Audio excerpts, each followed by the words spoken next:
Suasana kian menghangat jelang Pilkada serentak 2024, khususnya di Jakarta dan provinsi lainnya.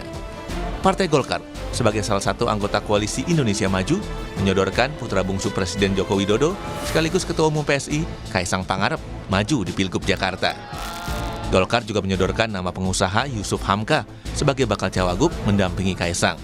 Waktu itu kan cuma diajak makan ngobrol gitu, saya menceritakan bagaimana program-program Jakarta supaya bebas macet. Tahu-taunya ya sorenya saya diajak ke DPP Golkar, saya terus dikasih tahu itu. Nah, buat saya memang terkejut juga, Pak. Saya mengatakan iya, saya menelpon dulu beberapa guru-guru saya, diantaranya salah satu guru saya yaitu dari Wakil Ketua Umum PBNU, Pak Habib Hilal. Nah, terus beliau bilang, kalau sudah memang diperintahkan, dia bilang jalan. Saya bilang, tapi Bib, saya mau pensiun ini, saya kan udah 67 tahun. Lalu saya dimarahin malah, kamu egois katanya. Kalau pensiun, senang sendiri katanya. Pensiun bersama umat, sejahterakan umat, perbaiki semua.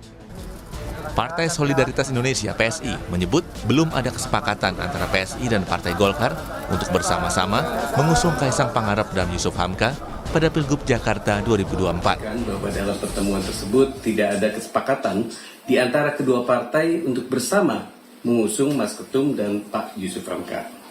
Ide itu memang disampaikan oleh Partai Golkar dalam pertemuan. Ide yang cukup menarik sebenarnya, karena kita tahu bahwa Alun adalah tokoh bisnis yang sukses, populer, dermawan, dan sangat rendah hati meskipun kapasitas personalnya sangat mumpuni. Namun dalam kesempatan kemarin tidak ada kesepakatan antara kedua partai terkait usulan itu. Sementara Ketua Umum PAN Zulkifli Hasan merespons adanya wacana duet Ketum PSI Kaisang Pangarep dan Yusuf Hamka. Zulhas menegaskan tetap mendukung kader internal Zita Anjani maju sebagai cawagup di Pilkada Jakarta. Hingga saat ini dari Koalisi Indonesia Maju atau KIM belum ada kesepakatan terkait wacana tersebut dan belum memunculkan beberapa nama-nama. Belum lagi terus ya, kita biar aja. Kalau PAN kan jelas tuh ada Zita Anjani ya. Jadi nanti akan dibicarakan seperti apa koalisinya, nama-nama yang muncul, terus ada yang baru ya, ada yang lama. Seperti diketahui, nama Kaisang mencuat di bursa bakal calon gubernur Jakarta. Sejumlah manuver politik dilakukan, diantaranya keinginan Kaisang bertemu dengan PDIP, bahkan sebelumnya juga sempat bertemu dengan petinggi PKS yang merupakan parpol di luar Koalisi Indonesia Maju. Akankah Koalisi Indonesia Maju resmi mengusung Kaisang? Siapakah pendampingnya? Mengingat setiap parpol berlomba-lomba untuk memajukan kadernya. Tim Liputan Kompas TV.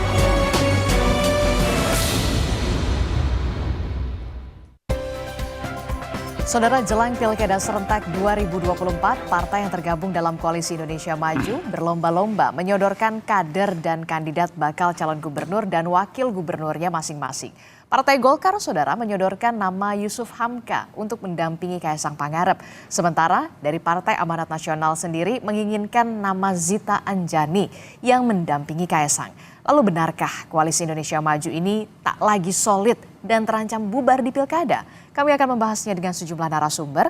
Di antaranya sudah hadir ke studio, ada Ketua Dewan Pemenangan atau Ketua Dewan Pembina Pemenangan Pemilu Partai Golkar. Sudah ada Pak Idrus Marham. Selamat pagi, apa kabar Bang Idrus? Alhamdulillah. Assalamualaikum warahmatullahi wabarakatuh. Kabar baik ya?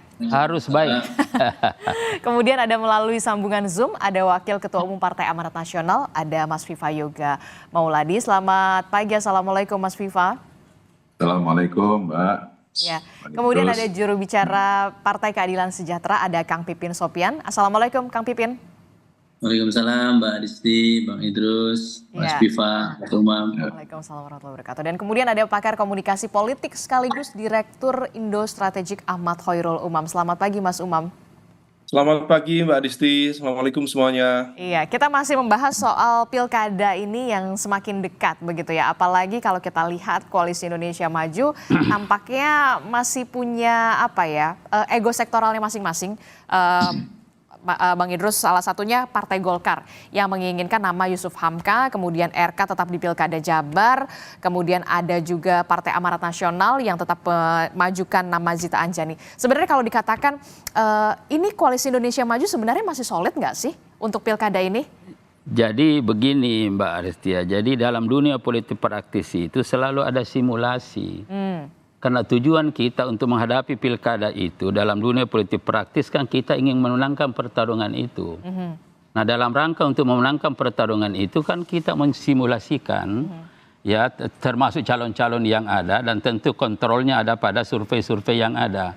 Nah di Kim sendiri dengan tujuan utamanya adalah bagaimana mengantarkan kepemimpinan Prabowo Gibran ini agar supaya sukses. Dan untuk sukses ini ya bagaimana agar supaya hampir di semua pilkada ini kita bisa menangkan.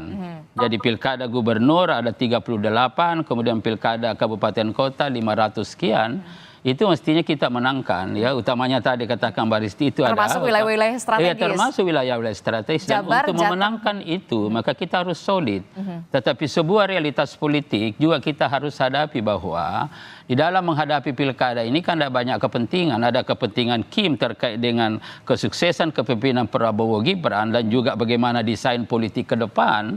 Ini kita sudah bicara sampai ke sana. Tetapi pada saat yang sama ya, juga ada kepentingan-kepentingan politik yang menjadi anggota Kim itu. Dan itulah sebabnya ada simulasi yang kita lakukan. Termasuk juga nama Kaesang dan juga Yusuf Hamka. Ya termasuk itu. Misalkan di Golkar pada tahap awal itu kan Ketua Umum sudah memberikan tugas kepada Ridwan Kamil, itu baik di Jawa Barat maupun di DKI Jakarta. Ada Erwin Aksa, kemudian ada juga Zaki sebagai ketua. Tetapi dalam perkembangan lebih lanjut ada komunikasi-komunikasi politik yang membuat kita untuk mencoba membaca pemetaan lapangan, lalu kemudian berdasarkan pada pemetaan lapangan itu dan kita kontrol yang melalui survei, lalu kemudian timbullah simulasi-simulasi lagi. Sejumlah nama. Lalu kemudian muncul misalkan Mas Kaesang di situ sebagai salah satu calon dan memang kita juga dapat memahami dari Golkar. Kenapa? Karena Mas Kaesang itu sudah punya modal dasar juga di DKI Jakarta ada 8 kursi. Nah pada saat yang sama kalau kita misalkan melihat bagaimana ciri karakter pemilih di DKI Jakarta itu ya ada kecenderungan kepada Mas Kaesang. Generasi muda. Ya generasi muda dan lain-lain.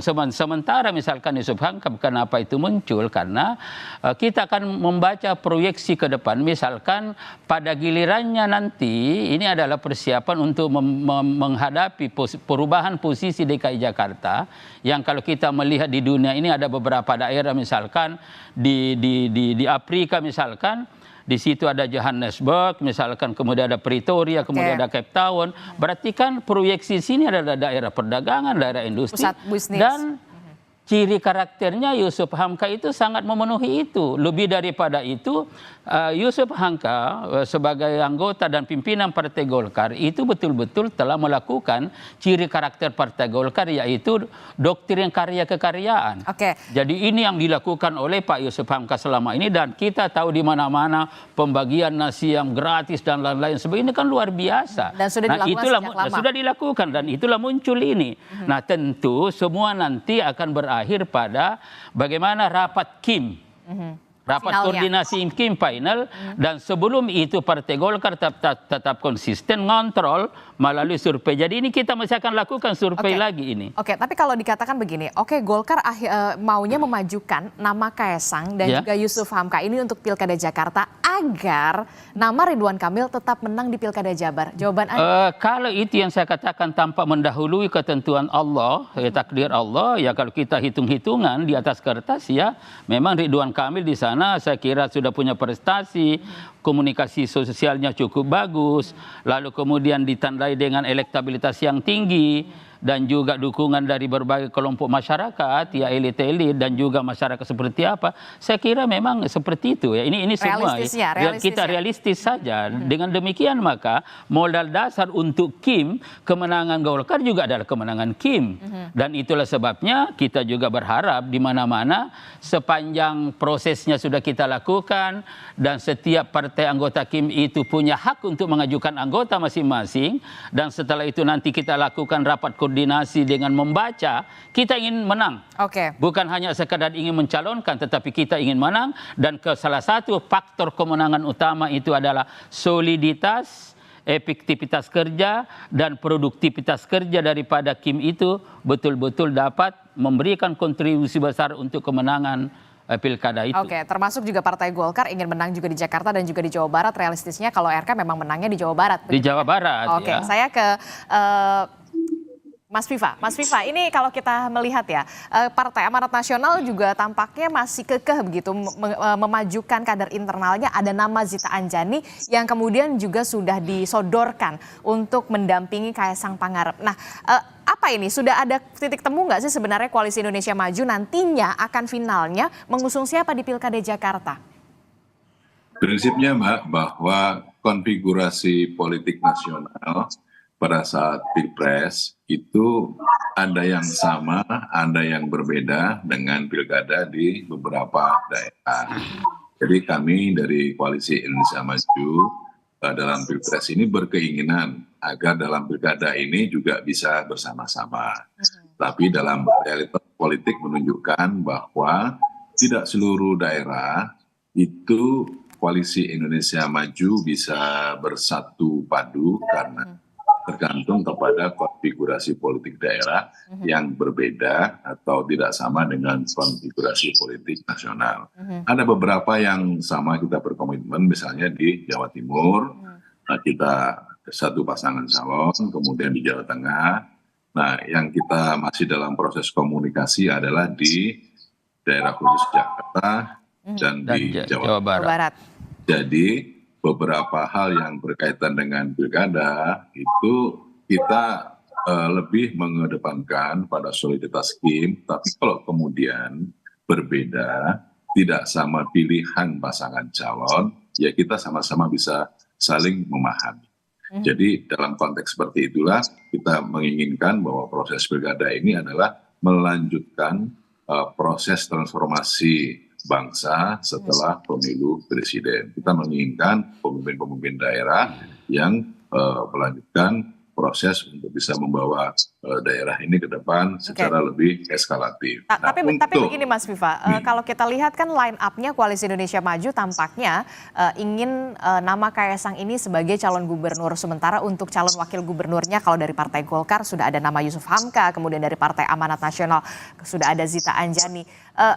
Apakah sudah ada titik temu nantinya Koalisi Indonesia Maju ini finalnya akan seperti apa? Ataukah ini memang nama-nama ini lagi ibaratnya cek ombak dulu lah ya gitu? Kita berupaya agar koalisi Indonesia Maju Plus gitu ya. Jadi bukan hanya Koalisi Indonesia Maju, Koalisi Indonesia Plus ada di daerah khusus Jakarta. Karena masing-masing partai politik tidak bisa mengusung sendirian. Partai Amanat Nasional memiliki 10 kursi, tidak bisa sendirian. Golkar juga sama, PSI termasuk juga PKS yang punya suara terbanyak di Jakarta. Ya. Masih perlu kawan koalisi. Jadi masing-masing partai tidak bisa untuk mengusung sendiri, maka perlu kerjasama atau koalisi. Nah, saya merasa bersyukur bahwa masing-masing partai politik cenderung untuk mencalonkan kader-kadernya sendiri. Jadi ini adalah menjadi bagian penting dalam proses kaderisasi di partai, bahwa untuk daerah khusus Jakarta ini masing-masing cenderung untuk mencalonkan kadernya sendiri, dan nanti akan ada titik temu. Titik temunya itu adalah siapa pasangan calon yang akan kita usung bersama dalam koalisi. Tentunya ada prasyaratnya. Prasyaratnya misalnya soal integritas, kapasitas, popularitas, elektabilitas, yang itu menjadi bagian penting dalam proses pemenangan pilkada. Jadi sekarang ini masih dalam proses komunikasi, masih cair, masih dinamis. Nanti kita akan tunggu. Siapa tahu nanti PAN bisa juga bekerja sama dengan PKS, ya kan gitu.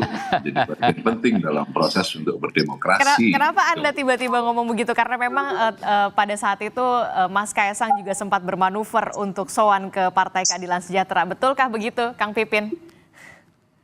Ya, bagi kami ya, Adisti, bahwa pilkada ini ada relaksasi politik. Kami sejak awal memahami bahwa pilpres, pileg sudah selesai, kita masuk ke babak baru pilkada. Jadi setiap partai politik ya, memahami betul bahwa pilkada dengan pileg dan pilpres itu dua hal yang berbeda. Gitu ya. Yang kita cari adalah memang sosok yang disukai, yang diminati, yang mau dipilih oleh masyarakat di satu daerah tertentu. Kalau di Jakarta, masyarakatnya secara elektabilitas memang Mas Anies Baswedan ini masih tertinggi dibandingkan yang lain. Dan kami sih hakul yakin ya bahwa partai-partai yang lain juga akan berhitung melihat hasil survei siapa yang paling tinggi. Nah, jadi sekali lagi kami memandang ya bahwa Oke, sayang sekali komunikasi kita terputus dengan Kang Pipin Sopyan. Tapi begini, yang menarik adalah ketika nama Kaisang Pangarep, gitu ya. Kita tahu putra bungsu Presiden Joko Widodo dari kalangan muda begitu, baru fresh begitu, yang kemudian hadir ke Jakarta begitu, Koalisi Indonesia Maju. Line up-nya sepertinya tampaknya nama Kaisang Pangarep. Nah, kita melihat nama Kaisang Pangarep juga kemudian kemarin bermanuver ini ke Partai Keadilan Sejahtera. Anda melihatnya bagaimana? Jadi begini, saya ingin menanggapi sahabat saya dulu, Pak Pipin ini. Jadi ya memang Pilpres sudah selesai. Tapi bagi Kim punya tanggung jawab ke depan bagaimana suksesnya kepemimpinan Prabowo Gibran. Dan untuk sukses kepemimpinan Prabowo Gibran itu maka Kim harus solid. Nah, ada satu hal secara teoritik, saya beberapa kali nyampaikan termasuk di Kompas TV ini bahwa sistem presidensial dengan partai yang majemuk, yang banyak, itu menyebabkan kekuasaan terbagi, Mbak Adisti. Karena kekuasaan terbagi, menteri-menteri terbagi, pasti seberapa banyak koalisi yang ada dibagi-bagi itu. Berapa Gerindra, berapa Golkar, berapa PAN, ya berapa Demokrat dan lain-lain, ada tambahan-tambahan misalkan, itu akan terbagi. Apalagi ke bawah misalkan 500 sekian akan terbagi. Nah, kita dan itu pasti akan mengganggu efektivitas pemerintahan, pelaksanaan program-program pembangunan presiden terpilih. Nah, disinilah kepentingan kita supaya ini nanti betul-betul visi misi Presiden Prabowo Gibran itu betul-betul dapat diimplementasikan. Ya, meskipun tanpa perintah dari atas, tetapi kita sudah ada kewajiban itu kita. Nah, karena itu maka bagi kita tidak bisa dalam rangka untuk menjamin kesuksesan ya kepemimpinan Prabowo Gibran di dalam melakukan pembangunan itu, maka mau tidak mau kita berpikir bagaimana supaya pilkada-pilkada yang ada di provinsi dan kabupaten kota ini kita menangkan. Nah, ini dulu yang harus kita lihat. Jadi tidak boleh. Nah, kalaupun misalkan bahwa itu nanti realitas lapangan, maka kita di Kim idealnya satu. Ya calon misalkan kayak Jawa Timur dikatakan oleh sahabat saya Mas Yoga tadi itu sudah selesai. Tetapi kalau tidak, ya itu lagi mungkin ada 1-2 partai dari Kim itu keluar bersama dengan itu, tidak ada masalah. Tetapi tetap ada satu di sini, konsolidasi di sini. Dan karena itu maka yang ujung-ujungnya nanti bisa juga terjadi. Misalkan kayak proyeksi Banten misalkan. Banten ini misalkan bisa saja all Kim final. Ya, jadi misalkan itu apa yang dicalonkan oleh Gerindra ini dan di sini adalah berpasangan dengan PKS, tetapi di situ leadnya adalah Gerindra misalkan, kemudian juga ada Golkar mencalonkan Airin, berarti kan ini siapapun yang menang untuk kepentingan Kim. Nah, jadi saya kira ini harus ada kesepahaman pikiran ke depan, dan yang terakhir adalah ujung-ujungnya memang nanti ya Kim harus solid dengan pertimbangan-pertimbangan yang ada, dan salah satu di antaranya adalah distribusi posisi harus adil. Distribusi politik itu harus posisi politik misalkan begini. Ini Golkar sudah dapat ini. Tapi dengan pertimbangan-pertimbangan tertentu maka di kabupaten ini misalkan contoh misalkan Jawa Tengah, Jawa Barat. Golkar dapatnya misalkan Ridwan Kamil. Lalu di beberapa kabupaten kota kita lihat.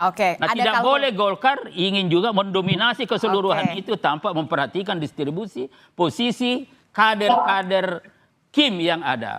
Distribusi posisinya harus benar-benar merata ya. Merata, berkeadilan, tetapi tetap memperhatikan itu tadi yang dikatakan kapasitasnya seperti apa ya, dan elektabilitasnya bagaimana dan lain sebagainya. Oke, Mas Umam, kalau kita sudah lihat, kalau Bang Idrus sudah mengatakan distribusi posisinya itu harusnya merata, khususnya di wilayah-wilayah strategis seperti Jawa Barat, Jawa Tengah, kemudian ada juga Banten dan juga Jakarta salah satunya.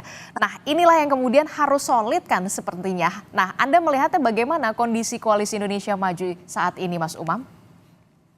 Iya, Mbak Adisti, terkait dengan distribusi posisi dan juga kekuasaan termasuk logistik tadi menggunakan terminologi Bang Idrus, itu memang berada pada tahap idealitas. Tetapi dalam konteks politik praktis sendiri juga seringkali partai-partai juga memiliki agenda kepentingan yang memang harus disinkronisasi di sana. Oke. Nah, ini kemudian menjadi tantangan yang kemudian membuat Koalisi Indonesia Maju sendiri di dalam konteks pertarungan wilayah-wilayah strategis kemudian seringkali menemukan kesulitan untuk mencari titik temu. Misalnya apa yang terjadi di Jakarta sendiri. Kemarin memang betul Golkar misalnya mengusulkan nama Kaisang Babah Alun, tetapi di saat yang sama dalam konferensi pers itu juga kita mendengar secara clear bagaimana kemudian seorang Kaisang juga justru memberikan sinyal yang cukup clear untuk Golkar supaya kemudian mengusung Ridwan Kamil. Mengapa hal itu disampaikan? Besar kemungkinan statement dari Kaisang itu bukan sesuatu yang sifatnya spontan, tetapi betul-betul sudah dipersiapkan oleh PSI maupun dari Kaisang sendiri. Sebagai apa? Sepertinya kalau misal kemudian dalam konteks ini Kaisang sendiri maju di Jakarta, rasanya ada semacam kepercayaan diri lebih dari Kaisang termasuk PSI ketika kemudian maju dalam kontestasi di level Jakarta ketika dia bergandengan dengan Ridwan Kamil yang secara elektabilitas lebih memadai, menjangkau anak muda yang jauh lebih ekspansif, memiliki captive market dari kelompok masyarakat suku Sunda yang jumlahnya 15% berada di DKI Jakarta per hari ini, dan itu menjadi sebuah kekuatan yang cukup memadai untuk melakukan pertarungan secara kompetitif melawan nama yang per hari ini cukup dominan yaitu Mas Anies Baswedan. Nah, ketika kemudian kita melihat di Jawa Tengah, situasinya juga berbeda. Di mana kalau misal kemudian dari sejumlah temuan survei, di Jawa Tengah itu PSI hanya mendapatkan 2 kursi, tetapi elektabilitas tertinggi dari sekian nama adalah Kaisang. Tetapi per hari ini tampaknya semua pihak masih mencoba untuk mereka-reka, termasuk tadi distribusinya rasanya belum menemukan titik temu yang clear, yang jelas, yang seimbang. Nah, ini yang kemudian ingin dicari betul, dan ini menjadi political warning. Kalau Kim di sejumlah wilayah strategis tidak mampu menunjukkan soliditas yang optimal, maka ini akan menjadi sebuah momentum konsolidasi kekuatan bagi rival politik Kim di dalam konteks ini. Tentu masih ada kaitan dengan konteks kelanjutan dari rivalitas di Pilpres yang lalu untuk melakukan konsolidasi kekuatan. Di Jakarta sendiri, kalau Kim per hari ini masih galau, menemukan rumus formula yang clear dalam konteks menemukan titik temu distribusi politik ya, maka kemudian ini akan menjadi sebuah momentum yang sangat baik bagi lingkaran Anies Baswedan untuk melakukan konsolidasi kekuatan dan memiliki potensi kemenangan jauh lebih besar. Kalau misal Kim sendiri agak goyah dan kurang begitu firm ke depan. Oke, distribusi posisi ini memang harus benar-benar dilakukan secara cermat dan juga matang. Jangan sampai sudah dikatakan oleh Mas Uma political warning. Mas Viva, Anda melihatnya seperti apa? Singkat saja sebentar. Ya memang saya katakan bahwa ini adalah bagian dari dinamika politik dan masing-masing partai politik cenderung untuk mengusung kadernya sendiri-sendiri. Nanti akan ada titik temu dalam proses untuk penentuan pasangan calon. Tentunya ukuran-ukuran seperti popularitas, elektabilitas, dan beberapa hal yang berkaitan dengan persepsi masyarakat itu menjadi bagian penting dalam proses untuk penentuan pasangan calon. Masih dinamis, masih cair, kita akan menunggu proses dan dinamika politik selanjutnya. Tapi jangan, oke, sebentar Bang Idrus. Tapi ini yang kemudian juga ada anggapan gini, sebenarnya Koalisi Indonesia Maju ini lagi ruwet nih, otak-atik begitu untuk mencari lawan sepadan nama Anies Baswedan yang kita tahu di halaman muka harian Kompas ini nama Anies Baswedan, Litbang Kompas memposisikan nama Anies Baswedan ini di posisi 1, posisi kedua adalah Basuki Cahayapurnama, dan posisi ketiga Ridwan Kamil. Benarkah demikian? Jangan dijawab dulu, tetaplah bersama kami di Sapa Indonesia Pagi.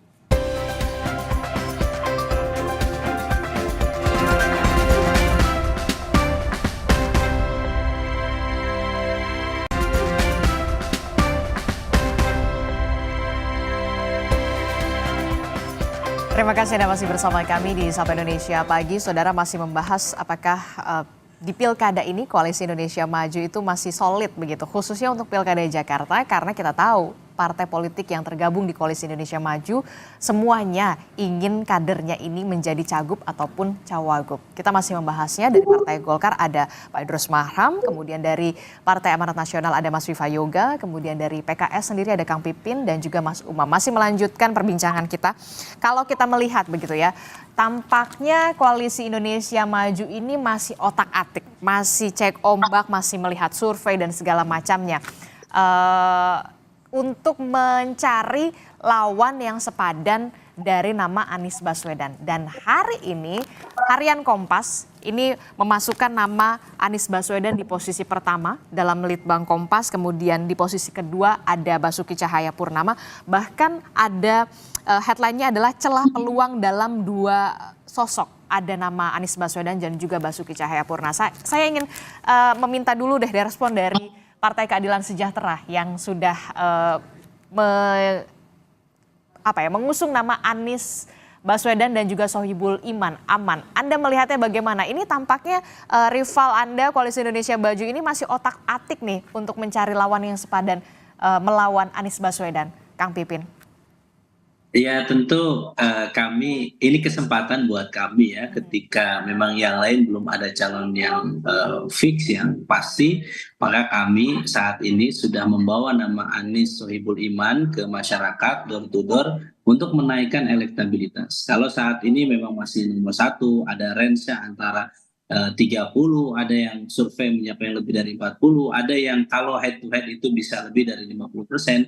Ini tentu keunggulan bagi kami ya, karena kami yakin bahwa warga Jakarta ini adalah warga yang rasional dan mereka berhak untuk mendapatkan calon gubernur dan wakil gubernur yang punya pengalaman, punya rekam jejak, punya prestasi, bukan orang yang baru terjun di dalam politik. Sehingga kami hakul yakin ya bahwa partai-partai politik seperti Mas Viva maupun Bang Idrus Marham senior kami tentu akan melihat mana yang peluang menangnya besar. Dan sekali lagi ini ada relaksasi politik bagi kami ya di DKI. Kita akan melihat bahwa tidak bisa dipaksakan oleh apapun, oleh siapapun ya.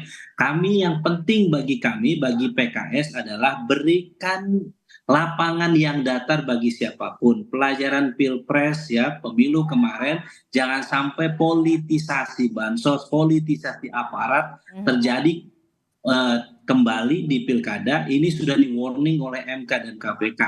Jadi monggo kami menghormati siapapun yang dicalonkan oleh partai manapun ya. Di belakangnya siapapun, yang paling penting adalah berikan pilkada ini lapangan yang datar ya. Tidak ada politisasi itu dan sebagainya. Dan kami hakul yakin, kami positive thinking bahwa semua partai politik akan memberikan calon yang terbaiknya untuk warga Jakarta. Termasuk nama Partai Keadilan Sejahtera yang sudah menyiapkan nama Anies Baswedan dan juga Sohibul Iman ya. Yang walaupun memang masih mencari lawan koalisi juga atau kawan koalisi maksud saya Kang Pipin ya. Dari PKB dan juga Nasdem, bagaimana nih nanti kita akan tanyakan lagi ya Kang Pipin ya. Saya ke Mas Umam. Mas Umam ini kalau kita lihat ya hari ini harian Kompas ngambil headline-nya adalah celah peluang dalam bayang 2 sosok. Salah satunya adalah nama Anies Baswedan dan juga nama Basuki Cahayapurnama. Sementara nama Ridwan Kamil ada di posisi ketiga, Mas Umam. Nah kalau tadi sudah disinggung sama Kang Pipin, kasihlah ini lapangan yang datar. Apakah juga Anda masih melihat efek dari Presiden Joko Widodo ini masih cukup signifikan untuk paslon khususnya untuk Gubernur Jakarta dan juga wilayah-wilayah strategis Jabar, Jateng, kemudian Banten dan juga Jakarta, Mas Umam? Ya, kalau konteksnya mengukur pengaruh dari Pak Jokowi, tentu akan dipengaruhi oleh komposisi siapa yang kemudian bermain di sana. Kalau misal kemudian memang betul Ketua Umum PSI Kaisang kemudian menjadi bagian dari kontestan, maka diakui atau tidak itu akan berpengaruh. Bukan semata-mata terkait dengan konteks leverage secara politik dia putra dari Jokowi, tetapi juga tentu ada implikasi bagaimana yang kemudian terkait dengan kekuasaan ya. Bagaimanapun juga ada hal-hal yang terlihat, ada hal-hal yang tidak terlihat, yang kemudian memiliki implikasi serius terhadap proses pemenangan, termasuk tadi yang disampaikan oleh Kang Pipin terkait dengan kekhawatiran terjadinya penggunaan instrumen kekuasaan negara. Tentu kekhawatiran itu bisa dipahami dan juga justified, setidaknya kemarin di Mahkamah Konstitusi memberikan acknowledgement terhadap fenomena, sekaligus memberikan warning kepada politik dan juga demokrasi di Indonesia. Nah, kalau misal kemudian nanti Kaisang memang betul, tampaknya ya, ini satu poin yang perlu diantisipasi. Secara pribadi mencermati ada semacam keinginan dari PSI, dari Kaisang untuk bisa masuk dalam kontestasi di Pilkada Jakarta. Oke. Memang elektabilitasnya dibanding dengan di Jakarta, Kaisang jauh lebih tinggi di Jawa Tengah. Tapi kemarin di teman-teman di indikator di SMRC meletakkan nama Kaisang itu di nomor 1 dalam konteks elektabilitas. Bahkan Pak Lutfi itu berada di bawahnya, kemudian Pak Bambang Pacul-Wuryanto itu berada di bawahnya. Tetapi kekuatan PSI di sana itu hanya 2 kursi. Dan di saat yang sama besar kemungkinan itu memang dipengaruhi oleh faktor bias terah atau keturunan atau anak dari Jokowi. Nah, tetapi semacam ada kesadaran bahwa ketika mampu masuk dalam kontestasi di Jakarta dan mampu memenangkan pertarungan di Jakarta, maka itu akan menjadi milestone politik yang jauh lebih efektif secara nasional. Nah, maka kemudian per hari ini sepertinya ekspektasi dari lingkaran Kaisang, termasuk barangkali dari lingkaran Pak Jokowi, ukurannya sederhana. Respon dari Gibran kemarin cukup tegas dan clear ketika kemudian Mbak Puan memberikan seolah lampu hijau ketika kemudian Kaisang melakukan manuver-manuver elektabilitas tinggi di Jawa Tengah tapi belusukannya di Jakarta, elektabilitas tinggi di Jawa Tengah tapi sholat Jumat dan kemudian di cover begitu rupa berada di Jakarta bukan di Jawa Tengah. Ini kan sebenarnya kan membaca fenomena sekaligus juga ekspektasi yang ada. Nah, pertanyaan Mbak Adisti tadi, kalau misal kemudian Kaisang betul masuk dalam kontestasi di level Jakarta, dan ingat memang betul Pak Jokowi akan selesai di Oktober 2024, tetapi ada Kakanda, Mas Gibran, yang akan menjadi wakil presiden aktif, dan serta-merta sel-sel kekuasaan yang dulu sudah disemai 10 tahun oleh Pak Jokowi akan hilang begitu saja. Semua akan termaintain dengan baik, dengan salah satunya kehadiran Gibran dalam lingkaran kekuasaan. Maka kalau misal kemudian ditanya efeknya apa? Efeknya masih cukup signifikan dan perlu diantisipasi oleh kompetitor-kompetitor lainnya dalam pertarungan pilkada yang akan datang.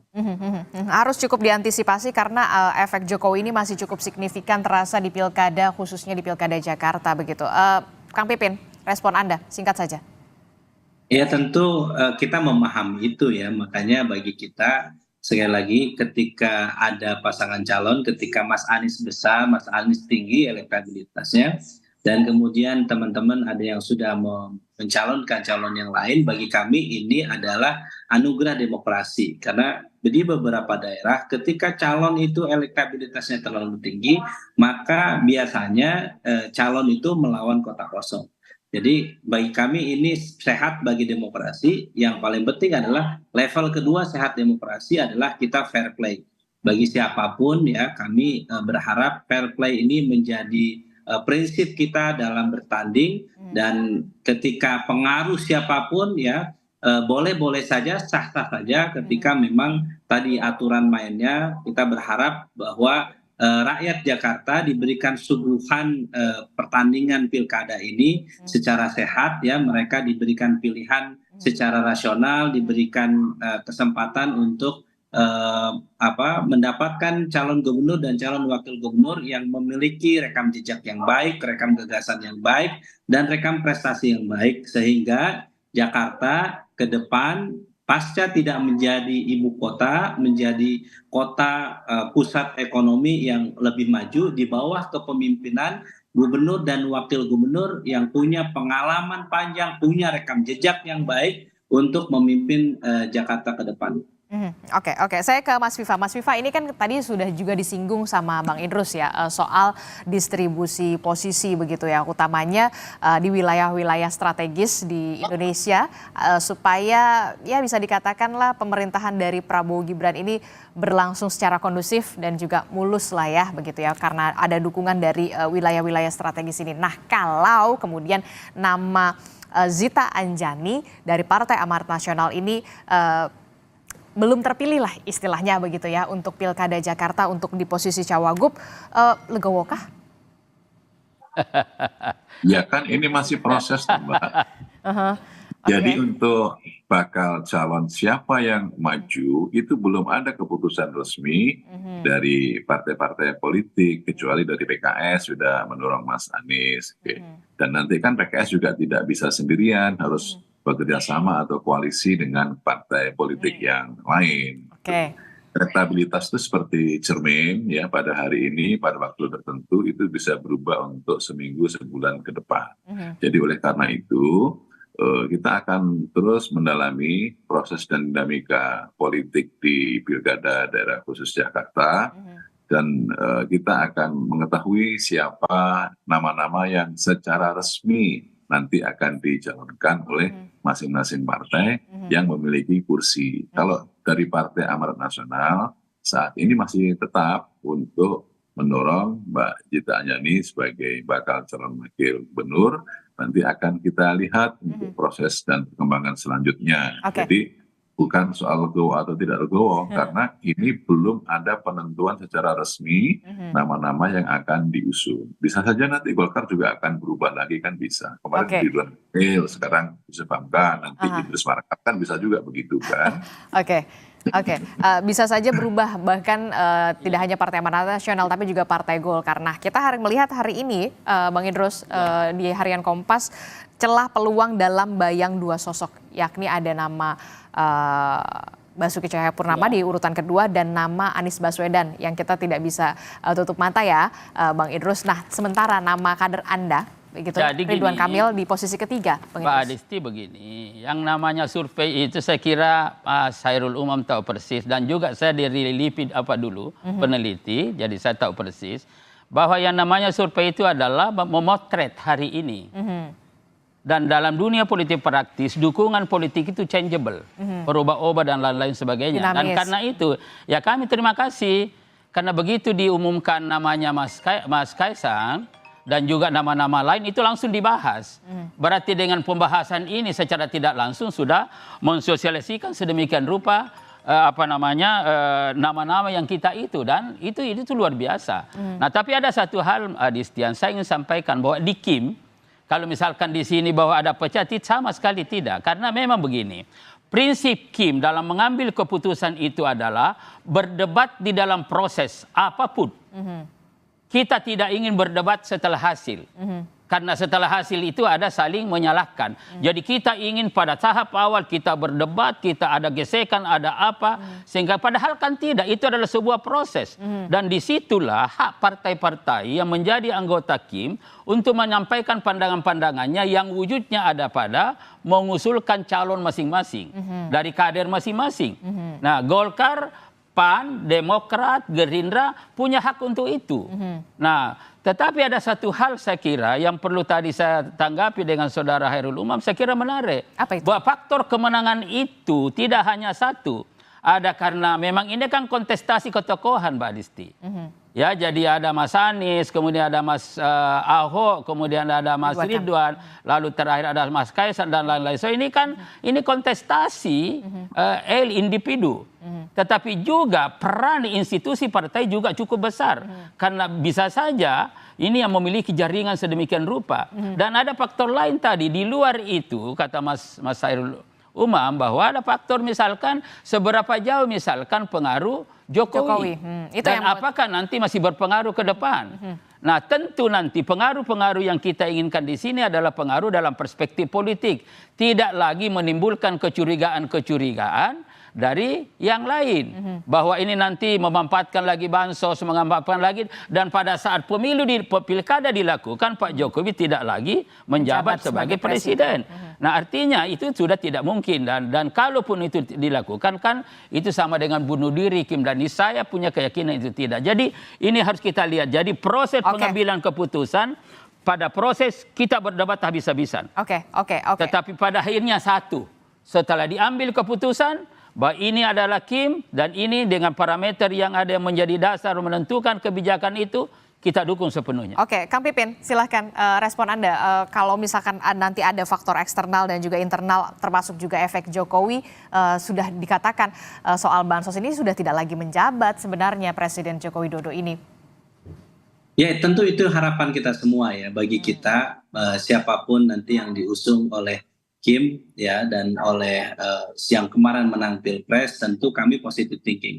Karena di beberapa daerah juga kami koalisi, seperti di Banten ya, kami Gerindra dengan PKS itu berpasangan ya untuk mengusung di pilkada. Dan sekali lagi kami tentu memberikan kesempatan bagi siapapun ya untuk bertarung secara sehat, dan ini sebetulnya harus menjadi perhatian bagi kita semua.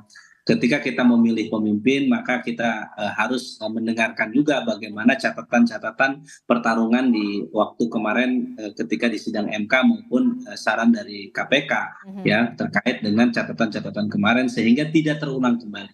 Jadi catatan-catatan itu memberikan kepada kita supaya demokrasi kita sehat. Ya kita sangat menyayangkan ketika demokrasi kita masuk ke demokrasi yang cacat. Dan ini tentu harus menjadi PR bagi kita semua partai politik agar hajatan-hajatan politik ini adalah hajatan rakyat, diserahkan kepada rakyat, dan tentu kita punya tanggung jawab untuk menyajikan calon-calon kepala daerah yang terbaik. Dan saya kira itu yang kita harapkan. Karena efeknya dampaknya untuk 5 tahun langsung kepada rakyat. Setuju ya. Mbak Desti, setuju. Ya, setuju, tapi begini catatan nih sahabat saya. Singkat saja Bang Idrus, singkat saja. Singkat saja bahwa kita ini bukan lawan politik, tapi mitra politik dalam rangka membangun bangsa. Ini dulu yang harus kita clearkan. Jadi menyebut Kim tidak berarti di luar Kim itu adalah lawan politik. Musuh politik, tetapi ini adalah mitra politik. Nah ini saya kira harus kita pahami secara bersama-sama. Kemudian catatan saya, ini kelanjutan dari sahabat saya Mas Pipin. Ya artinya itu kita setuju semua yang ideal seperti itu. Tetapi jangan nanti kalau ada yang kalah lalu kemudian mencari satu alibi seakan-akan yang menang itu pasti curang. Nah ini juga kita harus hindari, warning juga gitu. Kalau kita kalah aja gitu loh. Oke, baik. Bang Idrus sudah saya tangkap. Tapi begini, kita punya catatan kritis pastinya Mas Umam. Mas Umam, catatan apa yang ingin disampaikan untuk Koalisi Indonesia Maju yang tampaknya juga sampai saat ini nanti dikatakan oleh Bang Idrus nggak apa-apa berdebat dalam prosesnya nantinya, jangan sampai pada akhirnya. Kemudian untuk pasangan PKS juga yang memang sudah mengusung nama Anies Baswedan dan juga Sohibul Iman itu, bagaimana? Apakah nanti akan ada potensi yang harus di-warning juga oleh Koalisi Indonesia Maju, jangan sampai pecah, jangan sampai tidak solid di pilkada? Apa catatan Anda terakhir? Ya, memang Koalisi Indonesia Maju salah satu elemen kekuatan yang sangat berkepentingan untuk memenangkan basis kekuatan terutama di wilayah-wilayah strategis. Ini bukan sekedar bagaimana kemudian mengamankan proses kebijakan di pemerintahan baru, terutama di wilayah-wilayah tersebut, tetapi juga tentu seringkali dalam kontestasi kekuasaan ketika sudah menang di satu pilpres seringkali ingin tetap mempertahankan kemenangan itu di periode kedua. Nah kalau misal kemudian ingin memenangkan di periode kedua, maka salah satu milestone yang sangat berpengaruh adalah di momentum pilkada 2024 ini. Karena 2029 akan dilakukan pilkada yaitu di November 2029. Dan sebelum itu ada momentum pileg dan pilpres yang akan dipengaruhi oleh komposisi kemenangan dalam konteks pilkada saat ini. Nah ini yang kemudian seharusnya kemudian memang betul-betul menjadi trigger sekaligus juga lecutan semangat ya bagi teman-teman di Koalisi Indonesia Maju untuk tidak bermain dengan slow, dengan cara yang slow. Ini harus cepat, ini geraknya harus cepat.